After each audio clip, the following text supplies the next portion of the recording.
gravado nos beligerantes estúdios da Unigran, direto de Dourados, interior do Mato Grosso do Sul, a cidade que quase entrou em guerra por falta de sopa paraguaia. Eu sou Fabrício Brown e a diferença entre a guerra e o casamento é que na guerra você não precisa comer o inimigo.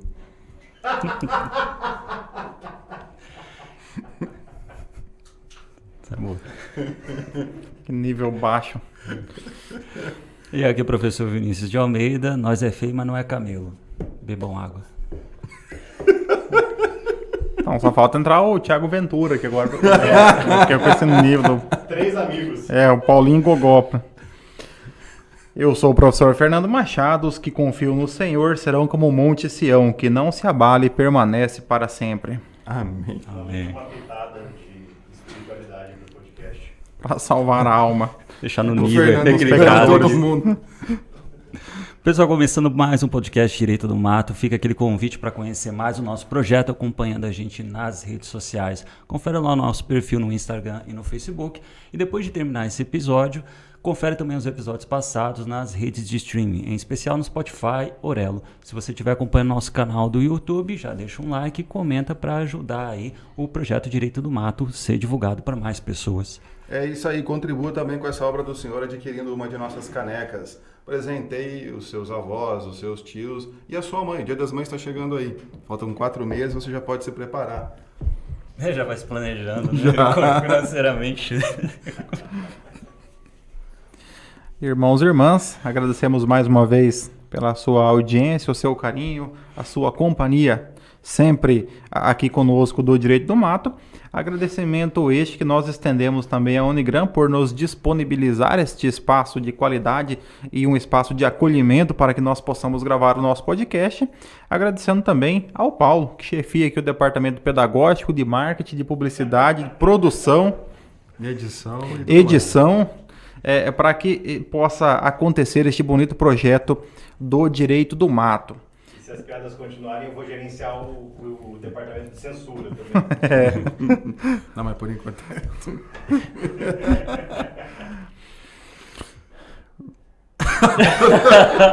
Eu fiquei pensando em como iniciar aqui. Mas dentro, pesado, né?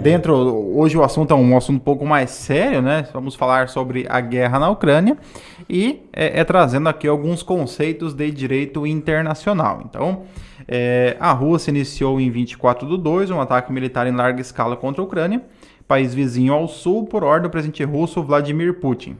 Em pronunciamento televisionado, Putin anunciou uma operação militar na região de Donbass, no leste da Ucrânia. Putin disse que a Rússia estava intervindo como um ato de legítima defesa. A Rússia não queria ocupar a Ucrânia, segundo ele, mas iria desmilitarizar e desnazificar o país. imagina se ele quisesse ocupar, né? É uma... Se fosse seria- essa, né? Foi uma ocupação culposa, né? Ele Ocupou sem querer, né? Não tinha intenção. Ele não queria, né? Eu não sei o que aconteceu com vocês, mas ontem, quando surgiu o negócio da guerra, eu recebi 2 mensagens no WhatsApp se a gente ia ter aula. O aluno já pensou, né? Falou, teve a guerra na Ucrânia. É verdade, né? Vai faltar ônibus, né? Mas faz sentido, porque você tem guerra na Ucrânia e o ônibus de Rio Brilhante já não vem, né? Não, o cara mora em Lajana, Carapá. Meu Deus exato. do céu, guerra na Ucrânia, vai atingir aqui a cidade. Eu vi também que das pesquisas do Google mais feitas hoje é se o Brasil faz parte da OTAN. Então, O pessoal é bem antenado, O pessoal né? tá preocupado, né? Primeiro tinha que... Né? Se a pessoa não sabe se o Brasil faz parte ou não da OTAN, tinha que perguntar saber primeiro o que era tal da OTAN, né? Mas vamos lá. Aqui, então, nós temos hoje um momento de certa forma histórico, porque desde a Segunda Guerra Mundial é a primeira vez que há um confronto direto entre 2 países europeus, 2 países soberanos dentro da Europa. Aproveitando esse contexto, então, da guerra na Ucrânia, aí nós podemos fazer alguns comentários trazendo aqui alguns conceitos do direito internacional, né? Lembrando que esse podcast ele congrega a maior densidade demográfica de professores de internacional do país, né? E aqui nós temos 2 professores de internacional dentro deste podcast, né? Eu queria dizer que eu já passei por essa situação difícil que vocês estão passando, mas foi durante um ano só, em 2005, depois eu nunca mais precisei dar aula de internacional. Eu ainda tô nessa pegada aí. Teve cara que se viciou tanto até livro só escrevendo sobre o assunto. Acho que o legal, assim, para a gente começar essa conversa é o seguinte, com a história da civilização, do mundo e tal, a gente sempre percebeu que a forma de comunicação entre os países era sempre na base da ignorância, sempre na base da bala. Aí chega, então, um período de Primeira, Segunda Guerra Mundial e esse discurso muda. Essa ideia de que a guerra vira uma regra, agora, na verdade, a gente tira isso, a gente tem uma nova linguagem, né? É a busca de soluções pacíficas. E aí, então, a primeira pergunta que surge para a gente é o seguinte, será que a Rússia, então, quando ela faz isso, declara essa guerra, vai em guerra contra a Ucrânia, ela violou essas normas do atual direito internacional? Não adianta olhar pra mim, eu não vou responder essas perguntas hoje. É o Fernando e você, cara. Bom, para essa pergunta, a resposta é sim, a Rússia violou diversas normas de direito internacional. Para começar, apenas para fazer aqui uma revisão do conteúdo, nós temos, dentre as normas do direito internacional, de acordo com o Estatuto da Corte Internacional de Justiça, nós temos as chamadas normas primárias do direito internacional, que são as normas principais do direito internacional, que são os tratados, os costumes e os princípios gerais do direito internacional. Então, esse bloco de normas é aquilo que é chamado de normas principais. Existem outras normas? Existem, mas são normas secundárias. Por exemplo, a doutrina, a jurisprudência internacional, os atos unilaterais, as decisões políticas internacionais, mas elas são normas complementares, são normas subsidiárias. É importante lembrar também que dentre as normas primárias do direito internacional não existe hierarquia. Então, um tratado ele não está acima de um costume, ou um costume não está, ou os princípios não estão acima dos tratados. Elas ocupam exatamente o mesmo plano de eficácia no direito internacional. A partir daí, nós temos que lembrar então de quais são algumas dessas normas. Nós temos, por exemplo, alguns costumes internacionais que foram violados, como, por exemplo, o costume internacional da declaração da guerra, de um Estado comunicar formalmente ao outro Estado que eles estavam em guerra. Então, quando você tem uma ocupação, como ocorreu no caso da Rússia, no caso da Ucrânia, em que a Rússia discursava no Conselho de Segurança em uma reunião, no momento em que as tropas russas entravam em território ucraniano. Então, aí você tem uma norma costumeira do direito internacional, que era essa declaração de guerra entre os Estados. Além disso, nós temos também alguns tratados internacionais que regulam. Nós temos dentro do direito internacional o chamado direito humanitário. Essa ideia de direito humanitário, ela antecede a noção de direitos humanos. Os direitos humanos eles vêm a partir da Segunda Guerra Mundial. O direito humanitário é o direito que se aplica apenas em situações de guerra, como, por exemplo, não atingir alvos civis, a proteção da população civil. Nós tivemos ali alguns ataques com relação a hospitais, o que é vedado pelo direito humanitário, chamado direito de Haia. Questão um tanque passou em cima de um ninho lá. Então ali... em situação de uso de arma química também. Então, mesmo em situações de guerra, os países eles devem respeitar algumas normas, sobretudo em relação à população civil. E também alguns tratados internacionais, como, por exemplo, a própria Carta das Nações Unidas, que ela tem a guerra como um ato ilícito no plano internacional. Também assim, quando você pega os conjuntos de tratados internacionais, até uns específicos, como a Convenção de Montevidéu sobre Direitos dos Estados de 33, ele fala que é um direito e dever também hoje dos Estados de não intervenção. Então, basicamente, o mundo foi criando um cenário para justamente querer abandonar essa página triste pra cacete, que é o cenário de guerra, né? Aí... Triste começa a rir. Você tá tão errado, cara. Tá tão errado. Eu deixei um pouco bipolar agora, né? Baixou o Joker, o Coringa agora. Veio psicopata da minha parte aqui agora. Muito triste. Foi mal, gente.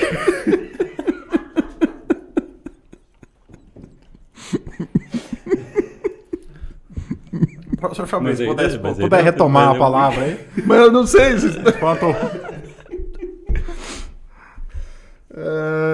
Não, tá mais... Mas a guerra, pelo ordenamento ordenamento jurídico, pelos tratados, pelos costumes internacionais, etc., não pode ser uma forma legítima de resolver conflito? Então, como o professor Vinícius colocou, hoje a guerra ela não é mais admitida como forma de solução de conflitos, né?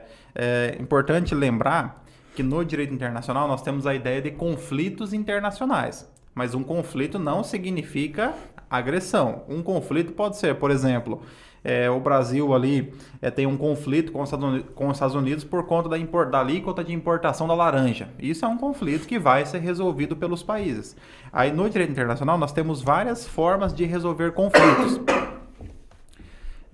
No direito internacional, nós temos várias formas de resolver conflitos, como, por exemplo, negociações nas organizações internacionais, chamado sistema de consultas, a diplomacia direta, a mediação, a arbitragem, são formas, a conciliação, são formas de resolver conflitos internacionais. A guerra, ela já foi entendida como uma maneira de resolver um conflito em direito internacional. A partir da Carta das Nações Unidas de 1945, a guerra, então, ela passa a não ser mais permitida.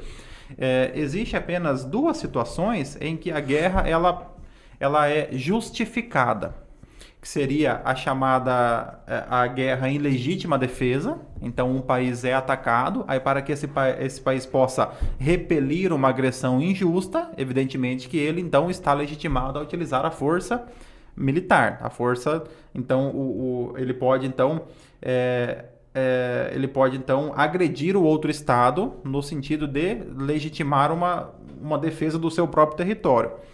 Ou também autoriza-se o uso da força militar pelo Conselho de Segurança da ONU, naquelas situações em que há uma situação de violação de direitos humanos, uma situação de instabilidade muito grande, em que a ONU, por meio do seu Conselho de Segurança, ela pode conduzir uma intervenção militar, que seriam ali os capacetes azuis da ONU, né? Os soldados, que eles vão, então, de várias nacionalidades, que eles vão, mas ali eles não estão representando o seu Estado, eles passam a representar a ONU com a finalidade, então, de solucionar alguma grave crise, seja dentro de um país, seja entre dois países. Só que assim, a guerra, então, ela sequer é considerada uma opção, basicamente, no atual direito internacional, justamente porque a gente aprendeu com a lição de que, no final dos contos, a gente só está se aproximando cada vez mais perto do fim. Só que os países, eles dão uma de espertos e aproveitam essas pequenas oportunidades, assim, essas pequenas possibilidades de entrar em guerra, como o Fernando estava comentando, da legítima defesa, para fazer uma interpretação, assim, extremamente ampla. Porque o que seria a legítima defesa? Aí tem o caso da guerra do Iraque, que entrou a ideia da doutrina Bush. A justificativa da invasão foi a legítima defesa. Só que aquela legítima defesa imaginária. Não, é quase uma legítima defesa putativa no direito internacional. Você alega que o outro país ele possui armas de destruição em massa. E aí você vai até lá. Então, assim, a ideia da legítima defesa, ela é utilizada, mas em muitas situações ela é utilizada de forma totalmente deturpada. Então, para os russos, atualmente, o presidente, Vladimir Putin, ele é presidente, né? O primeiro-ministro. Ele é, vamos chamar de... ele é o chefe do Poder Executivo, ele é tudo, é o czar, né? Praticamente o czar russo. Então, o czar Vladimir Putin, um nível assim, ele justifica para o parlamento russo, para a sociedade russa, ele justifica dizendo que ele está agindo porque há uma ameaça da Ucrânia de se aliar à OTAN e que a Ucrânia, hoje ela possui um governo nazista e que ele vai então combater o nazismo dentro da Ucrânia e vai proteger a Rússia invadindo. Então, assim, ele justifica nessa ideia de que quase que uma legítima defesa putativa, né? Chega assim, eu acho que vão atacar, hein? Então vamos... Não, e o presidente da Ucrânia, ele é judeu, né? E é comediante, ele é judeu, de origem judaica, então já falando que o cara é nazista. E ele é comediante, né? Depois que eu descobri que ele era comediante, ficou famoso que fez uma série de comédia em que ele interpretava o presidente da Ucrânia. E daí ele é eleito presidente da Ucrânia. Então ele treinou durante 3 anos. A vida imitando a arte. É como se o Brasil entrasse em guerra com os Estados Unidos e o presidente fosse Luciano Huck, né? A Folha de São Paulo comparou ele com o Danilo Gentili. Danilo Gentili, pode ser, né? O Danilo Gentili ucraniano. Exato. Foi esse. Quando Só que eu tava- não li porque não leio. Essa semana, por causa dessa essa explosão aí da guerra, teve um aluno que fez uma pergunta que eu achei bem interessante, que era o seguinte: pô, peraí, mas a Rússia não tinha que avisar? Fala assim, ó, Ucrânia, a gente declara guerra contra você. De fato, tem tratados internacionais sobre guerra que eles estipulam essa obrigação do país fazer a declaração de guerra, que é um ato unilateral, que por vias diplomáticas, que diz que está anunciando. Aí você notifica a parte contrária, dá um prazo de quantos dias, É quase, dias é úteis. quase como uma citação, né? né? Só que aí, primeiro... É o tal do te pego lá fora. Só que assim, primeiro, até a doutrina mais contemporânea, ela acaba apontando o seguinte, cara, isso é totalmente meio sem sentido, primeiro porque você já tira aquele elemento surpresa do ataque, o que já tira uma certa desvantagem do país que vai entrar em guerra. E segundo, o que a gente consegue observar na história é que nenhum não, mas a grande maioria dos países não obedeciam essa regra. Por exemplo, é o caso do Pearl Harbor. Ah, os Se japoneses. se vocês lembram do filme lá, os caras estavam lá de boa no navio e pá. Eu lembro da história. Rapaz. Sim, Eu mas leio livro de história. Mas lembro do filme. dos países da Segunda Guerra Mundial, todos eles, com exceção do Japão, que atacou de forma surpresa, todos eles declararam guerra por ato formal da sua diplomacia. Então, em todos eles, houve uma declaração formal de guerra para início, com exceção da Alemanha, quando invade a Polônia, e com exceção do Japão, quando ataca os Estados Unidos as e posições China. americanas, né? Só que também tem uma outra coisa que faz isso aqui perder um pouco o seu sentido. Hoje em dia, a guerra não é mais apenas espaço físico. Hoje a guerra também é cibernética, por exemplo. Então, eles são, de fato, ataques isolados, anônimos. Tanto é que a gente viu a notícia, né, que o grupo Anonymous também meio que declarou guerra com a Rússia. Aí fica né? aqueles gordinhos com o dedo cheio, gorduroso de Cheetos lá, guerreando. Ah, Então, hoje em dia é assim... Carinha que isso não. Gordinho com dedo de cheetos perigoso.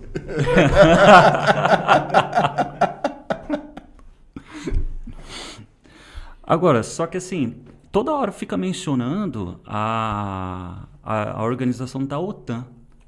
Aí uma dúvida que realmente surgiu pro pessoal, né, pro brasileiro é isso, mas o que é a OTAN?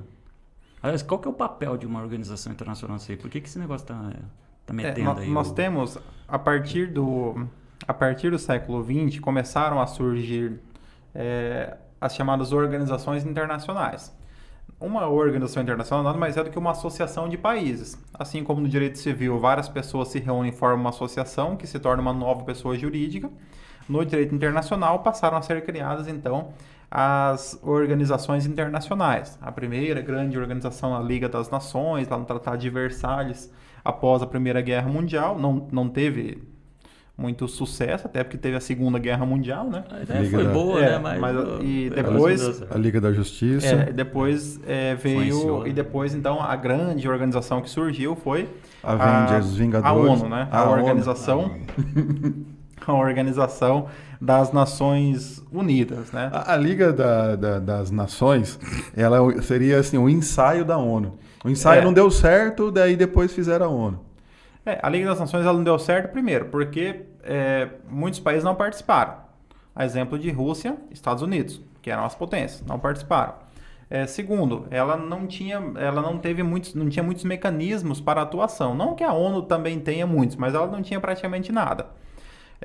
E o que se alega também é que a Liga das Nações ela se voltou contra a Alemanha. Então, um centro acadêmico. Né? Então houve um revanchismo, né, que foi uma ideia que depois com a ONU não houve. Por exemplo, os Estados Unidos e outros países ajudaram na reconstrução da Alemanha, ao contrário do que ocorreu na Primeira Guerra, em que a Alemanha ela foi punida com embargos econômicos, uma série de medidas como se fosse uma espécie de vingança. O exército.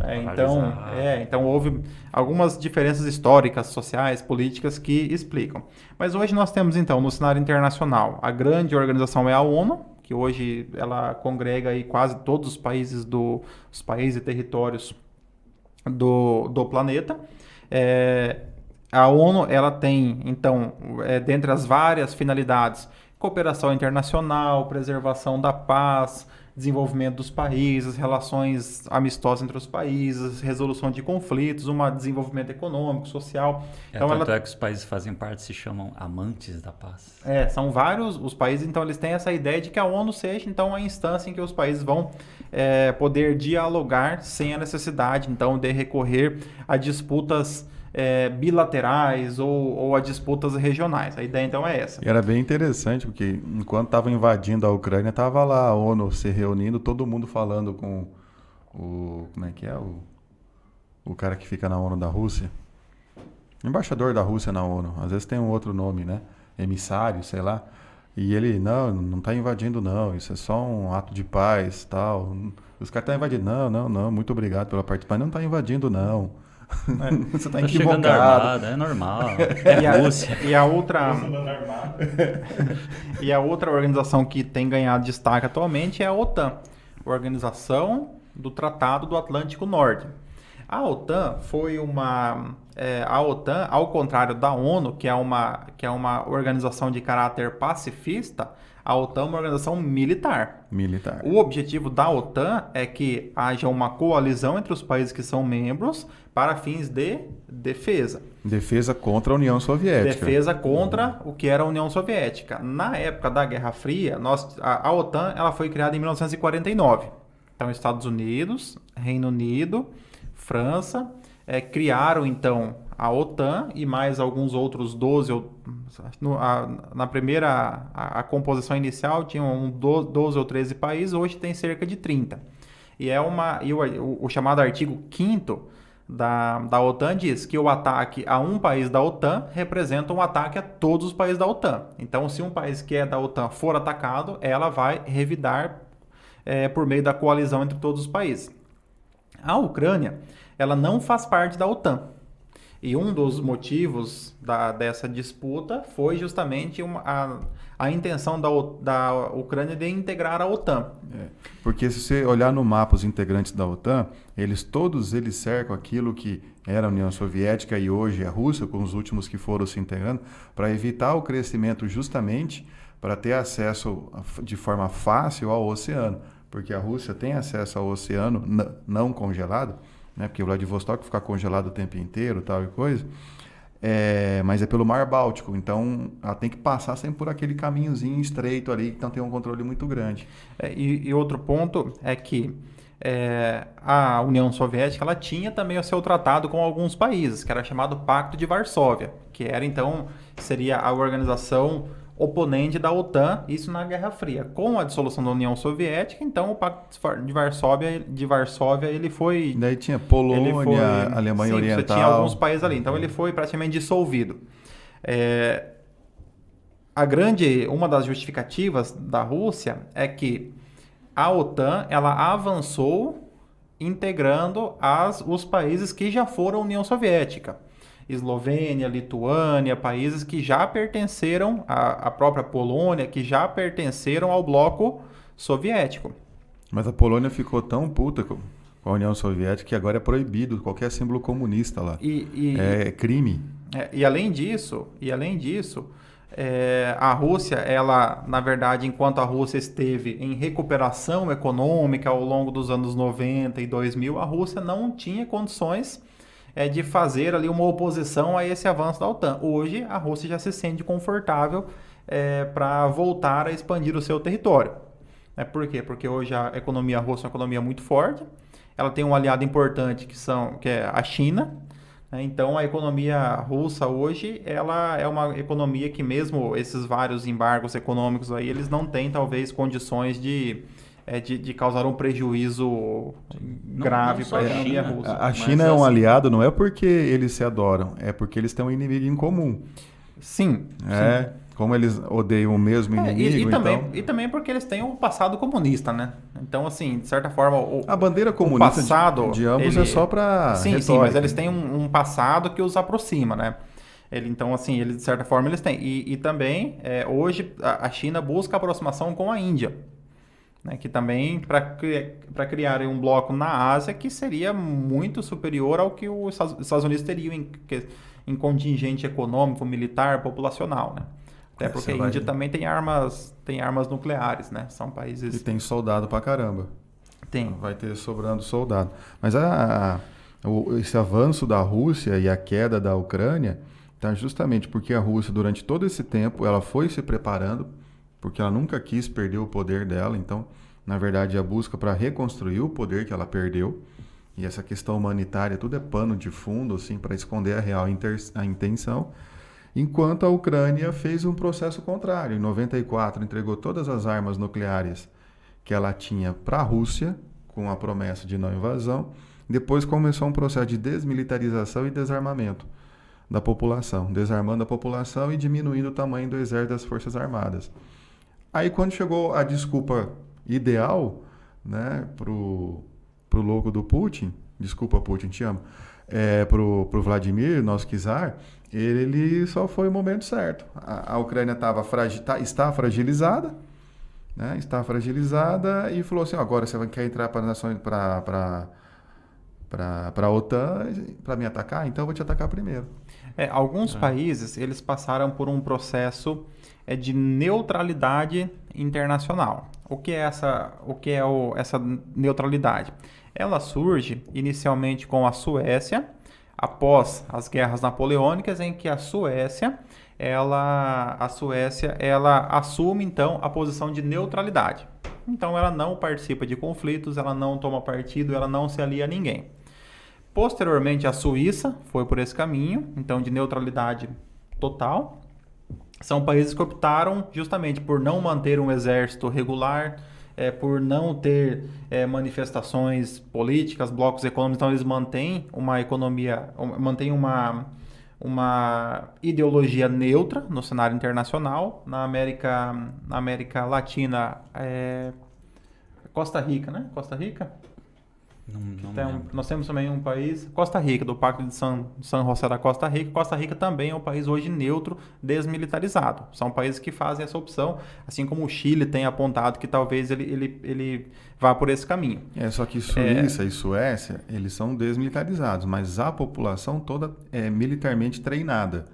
Todos servem, fazem o treinamento, etc. Todo mundo tem a arma em casa, tudo foi treinado. Ele só não tem um exército regular. Não tem um exército regular, mas assim, se uma eventual defesa do território, eles têm mecanismos para atuar. E ao final da Segunda Guerra, quem fez isso foi a Finlândia. Então a Finlândia, que ela faz fronteira com a Rússia, ela já disse, olha, eu não me envolvo, que a Finlândia se envolveu na guerra, ela diz, eu não vou mais participar de guerra. Então, tanto que no direito internacional é chamado de finlandização, que é você dizer, olha, não me chame mais para nada, que eu vou ficar aqui quieto cuidando do meu vulcão aqui. Isso a Ucrânia é um dos caminhos que a Ucrânia pode adotar a partir de agora. Então, assim, se tornar um país neutro, indicando que não vai mais isso se ela não for efetivamente ocupada pela Rússia e anexada. Aqueles dois territórios já vão virar Rússia. Sim, como ocorreu com a Crimeia em 2014 e agora duas repúblicas separatistas. E outro lugar. Donbás é a região que tem dois territórios, que eu não me recordo os nomes, né? Então os dois territórios. Donbás que a gente consegue pronunciar. A gente consegue pronunciar mais fácil. E o Brasil nessa, vai intervir ou não vai? Esperamos que não, né? Esperamos que o Brasil mantenha uma posição também neutra. Então nós vamos fazer o que lá? Cortar grama e pintar meio fio? Esperamos que o Brasil... Acabei de ganhar inimigo no Brasil agora. Esperamos que o Brasil ele não interfira. Mas vamos lá, né? Qual seria o papel do Brasil no cenário internacional? O Brasil ele não é um país desmilitarizado, o Brasil ele não é um país que adotou uma postura neutra no cenário internacional. Evidentemente que o Brasil, ele, até por fazer parte do continente americano, ele sempre ficou sob influência maior dos Estados Unidos, então manteve como regra um alinhamento com a política externa norte-americana. Mas o Brasil, um ponto importante, é que lá no artigo 4º da Constituição Federal, nós temos os princípios que regem a República Federativa do Brasil no plano internacional. Então, assim, nós temos princípios específicos para o direito internacional brasileiro, que estão previstos lá na Constituição.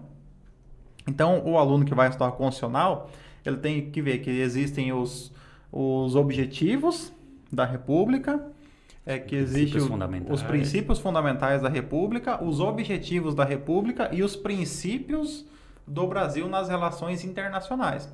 E que vai dizer que a República Federativa do Brasil rege-se nas suas relações internacionais pelos seguintes princípios: independência nacional, prevalência dos direitos humanos, autodeterminação dos povos, não intervenção, igualdade entre os estados, defesa da paz, solução pacífica dos conflitos, repúdio ao terrorismo e ao racismo, cooperação entre os povos para o progresso da humanidade e concessão de asilo político. Legal é porque você observa pela leitura do artigo 4º a postura internacional que o Brasil quer adotar, que é uma postura de proteção aos direitos humanos. Então o Brasil ele abraça a ideia do direito internacional aos direitos humanos, querendo defender não só o direito dos estados, mas também das pessoas. Essa não intervenção, falou, cada um com o seu, ninguém se mexe, etc. Então, o Brasil ele coloca, ele tem então dois princípios que são complementares: independência nacional e não intervenção. Então, o Brasil ele diz: nós somos uma república, nós temos a nossa soberania, você não interfere na minha soberania e eu também vou pregar o princípio da não intervenção. Então, houve uma grave crise no Paraguai, no Uruguai, na Venezuela. O Brasil mantém sempre a sua posição de neutralidade em relação àquilo que ocorre em um outro Estado soberano, que é, por exemplo, o que a Rússia não fez. Que a Rússia já veio anexando territórios da Ucrânia. A Rússia, agora, o maior exemplo de não intervenção é você ocupar o território de um país soberano. Né? Eu ia falar que ele não quer invadir. É uma violação da intervenção. Evidentemente que o Brasil ele é um país que, de acordo com o momento político, ele pode adotar uma postura mais próxima ou mais distante de alguns conflitos, né? No atual cenário, então, o chefe de Estado do Brasil, o presidente Bolsonaro, ele adotou uma postura de ainda não se manifestar formalmente em relação ao conflito, até porque o Brasil ele estreitou alguns laços com a Rússia, ao passo que mantém uma relação também, de certa forma, amistosa com os Estados Unidos. Claro que a visita do Bolsonaro recentemente à Rússia foi num momento não muito adequado. Né? Então, assim, não foi uma visita no momento oportuno, né? Eu assim, vendo o Bolsonaro visitando a Rússia nesse momento, eu imaginei, assim, a mesma coisa que você ir passar uns dias na casa de um casal que está em divórcio, né? O pessoal até te recebe, faz almoço, assim, mas você sabe que eles têm um problema que eles têm que resolver, né? Então, não foi assim uma visita muito oportuna. Contudo, é papel do chefe de Estado do Brasil estreitar os laços econômicos e políticos com com os países na busca aí do progresso e desenvolvimento do Brasil. Se a ONU, que a ONU tem lá a força de paz, etc., ela resolver intervir no conflito, ela convoca, porque ela pode chamar o Brasil para compor a força de paz dela. Aí tem que mandar. O Brasil é obrigado a mandar? Não. Normalmente nas forças de paz da ONU, os países eles se voluntariam para assumir. O Brasil, nos anos anteriores, ele teve uma posição mais ativa no cenário internacional. Então, o Brasil ele liderou as forças de paz no Haiti e no Timor-Leste. Então, o Brasil assumiu, o Brasil ele se colocou porque o Brasil ele está no momento de expandir um pouco mais a sua participação internacional. Hoje, o Brasil está um pouco mais retraído, então, nas questões de participação internacional, mas os países eles vão, então, vão se voluntariar para aquela intervenção. Isso é uma característica muito comum assim, da história diplomática brasileira. O Brasil é aquele aluno, que nem aquele aluno de sala de aula que é o primeiro a se voluntariar para tudo. Fala, apaga o quadro do Brasil, vou lá. O Brasil ele sempre gostou de trabalhar bem, se bem visto nas relações diplomáticas. Então, quando a ONU exigia participação, o Brasil sempre aceitava. O Brasil é aquele país que ele é feliz, né, no cenário internacional. Onde chama, ele está lá. O Brasil fazia parte, por exemplo, da organização de preservação do albatroz, sendo que não tem albatroz no Brasil. Assim. Então, o Brasil ele vai participando. Se ele vê o pessoal reunido, o que é um tratado? Deixa eu assinar também, aí depois entra. Esse é o problema. Deu uma fila que entra. Então o Brasil ele é um país alegre no cenário internacional. E acho que E ainda... o pessoal gosta, né? Porque quando vai abrir o negócio da ONU, sempre é o Brasil, pela tradição, não sei o a quê. tradição Brasil é o primeiro. Então, aí o que se dizem é que a tradição diplomática do Brasil ali na condução do processo da ONU, o Brasil ele é um país que já teve uma tradição diplomática muito maior. Então nós tivemos tivemos até um cara que quase foi secretário-geral. Nós tivemos com o estadista Dom Pedro II, que sempre foi muito respeitado no cenário internacional. Nós tivemos Rui Barbosa, com seus discursos lá, tanto que o apelido de Águia de Haia, né? Que a Haia é a cidade que sempre... Haia e Genebra são cidades com tradição diplomática. Tivemos Sérgio Vieira de Mello, que também é um destaque. Não, então o Brasil tem... O Sérgio foi cotado para ser secretário-geral, sim. quase foi. Tanto que ele estava na última atividade, que seria ali o teste final para que ele assumisse, né? Que acabou... foi um atentado, vítima em atividade. Né? Temos um embaixador em ascensão, Gustavo Lima. Gustavo Lima. Você estava indo bem, Vinícius. Eu tava bem quieto aqui. Deu uma caída. Aí deu uma caída. Não, tava com umas piadas boas, tava lá. Eu não sei se a gente consegue recuperar agora Eu acho que, aproveitando um pouco aqui a Constituição, uma coisa que acho que também é interessante comentar é o artigo 5º, se não me falha a memória, parágrafo 2º, que ele fala que o Brasil ele tem que participar na criação na formação e também mantença de um Tribunal Penal Internacional, que faz a gente pensar o seguinte: e quando essa guerra acabar? E quando essa guerra acabar, com certeza vai ter culpados. E esses culpados eles terão que ser penalizados. E é o que chama de ius postum bellum. Aí qual que é o tribunal que fica responsável em penalizar as pessoas que praticam crimes de guerra? Qual Aí que entra o TPI, Tribunal Penal Internacional, criado pelo Estatuto de Roma. Então, no final desse conflito, talvez a gente veja a atuação do mas TPI. uma dúvida agora. A Rússia, ela integra o TPI? Eu acredito que não. Eu também Acho que acredito a que Rússia- O TPI, a ideia foi boa. A ideia foi boa. Você criar um tribunal penal internacional para julgar crimes de guerra. Né? Então, um tribunal permanente. Por quê? Nuremberg, Tribunal da ex-Iugoslávia, foram tribunais de exceção, foram criados depois do conflito. Então, a ideia foi criar o TPI. O problema do TPI é que não fazem parte do TPI Estados Unidos, China e Índia. E Rússia. Então, a Rússia, eu tenho quase certeza que não. Então, os 4 que podem brigar mais não estão no tribunal. E assim, se você soma uma população da China e da Índia, então Metade do mundo. metade do planeta não está sob jurisdição do tribunal. Então, o tribunal tem hoje cerca de 60 e poucos países, né? E também a forma, a história, como eles aplicam as penalidades, afinal das contas não é tão assim... Nós temos hoje uma pessoa condenada, que é o ex-presidente de um país da África, né? do Sudão ou Ruanda. Tem um presidente que... Mas assim, enquanto ele estiver no país dele... Ele está condenado, mas... Está condenado, Tá assim, igual o Ele pegou Robinho. uma pena assim, tipo, pequena, relativamente ao que ele fez, tipo, 20, 30 anos. ele só não pode ingressar em um país que seja signatário do TPI. Tá fácil Porque demais. daí ele... Fica fora dessa... Então, aí, para fechar, um ponto importante também que foi veiculado é a questão do Conselho de Segurança da ONU. Então, o que é o Conselho de Segurança da ONU? A ONU tem vários órgãos dentro dela. O principal é a Assembleia Geral, que reúne todos os países com direito a voto. E ela tem um órgão de execução, que é o Conselho de Segurança.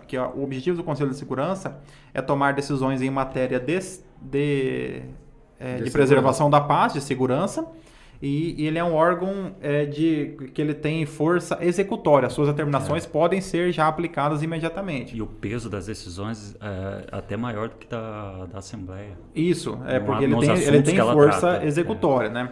E o Conselho de Segurança é formado por 15 países, sendo que 10 são membros rotativos. O Brasil, não sei se nesse momento ele é membro do Conselho de Segurança. Então, o Brasil hoje ele é. Essa distribuição é feita mais ou menos proporcional entre os continentes, o país se candidata, então ele é eleito ali no continente. Existe um acordo de cavalheiros para que sempre tenha um país árabe também, seja ele da Ásia ou da África, que você tenha um país árabe para dar uma representatividade. E a questão é que o Conselho de Segurança tem 5 países que são chamados de membros permanentes, que são Estados Unidos, França, China, Rússia, está faltando um, e Reino Unido, que são membros permanentes. Os outros 10 rodam, eles ficam lá. Por que que o Conselho de Segurança, normalmente ele acaba não tendo tanta efetividade? Porque os membros permanentes, eles têm o chamado poder de veto. Nenhuma resolução do Conselho de Segurança é aprovada se houver o veto de um dos membros permanentes. Então você precisa ter 9 votos favoráveis, só que tem que ter os 5 permanentes. Como a maioria dos conflitos acaba opondo de forma geopolítica interesse, na verdade assim, a oposição é mais simples, é interesse ou que era da União Soviética ou Rússia e Estados Unidos. Então como a oposição acaba sendo sempre, eles acabam ficando sempre em posições opostas, um acaba vetando o interesse do E outra outro. coisa também, eles são os 5 países que têm o maior comércio de armas. Faz sentido eles ser Faz Já sentido entra eles isso, quererem né? ser do membro permanente e ter poder de veto. Para poder controlar. Eles só vão autorizar quando entra os pequenininhos. Ah, vocês dois pequenininhos querem brigar? Briga aí. Eu vendo arma para vocês. Esse é um ponto importante, porque assim, no direito internacional, o princípio da igualdade dos estados. Todo estado tem o mesmo poder de voto. Só que na prática, você tem uma diferença quando um desses estados é Estados Unidos, Rússia, China, Paquistão. Então acaba tendo um tratamento diferenciado. Exemplo, a OTAN, ela agiu de forma imediata com relação, em 1999, na Guerra de Kosovo. Atacou ali o que tinha sobrado da ex-Iugoslávia. Então, assim, bombardeios da OTAN, a OTAN atacou prontamente. Agora, quando é a Rússia, a OTAN fala o quê? Bom, não é território da OTAN, então nós vamos manter aqui as nossas posições. Por quê? Porque a Rússia é a Rússia, né? Não é a Iugoslávia. Então, há essa diferenciação no plano... Todo mundo achou que ia ter uma terceira guerra mundial, mas ninguém estava afim dessa terceira guerra mundial. Quem ia lutar nela, né? Então falou, não, deixa aí, Ucrânia, foi mal, tá? Tamo junto, hashtag, viva Ucrânia. Tudo. Força Ucrânia, né? Força Ucrânia e tal, e é isso aí que pode fazer.